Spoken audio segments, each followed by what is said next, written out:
Now let's turn to China, where days of heavy rains have swollen several major rivers in the south of the country, which are now threatening to flood, forcing the evacuation of tens of thousands of people. Weather forecasters in Guangdong have called the situation grim. The area is prone to flooding, but state media reports that water levels are at their highest for half a century. Well, let's go live to our correspondent based in Beijing, Laura Bicker. Hello to you, Laura. Tell us more.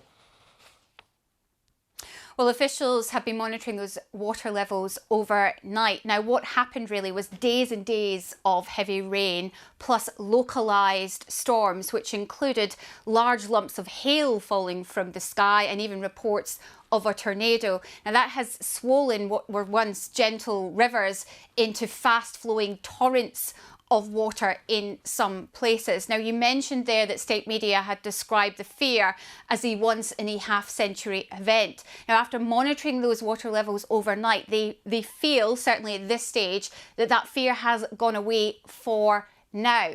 However, they are still watching as the rain falls and they are still monitoring those river levels. 11 people remain missing. Rescue teams are on the ground. They were dispatched early because this is one of the most populated provinces in China. 127 million people live in Guangdong. Around 60,000 people have been evacuated, taken to safer ground as those floodwaters continue to expand. There were a number of rescue efforts that were unfolding on social media, where water was coming underneath someone's car as he tried to get out.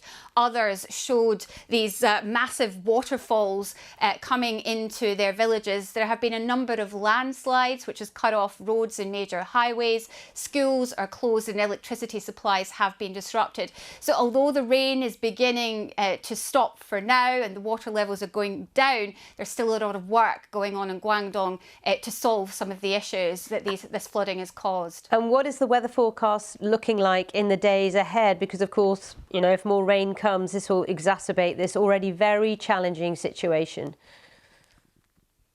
Well, it is looking like it's going to be a drier few days for Guangdong as this clean-up begins. This is an area that's very prone to flooding. They've already had one flooding event this month. In fact, they say it's the earliest it's ever happened.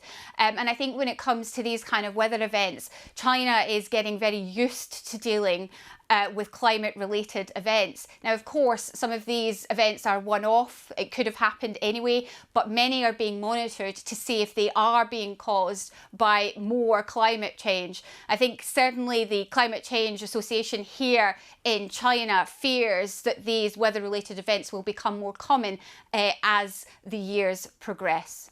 OK, Laura, thank you very much indeed. Laura Bicker there.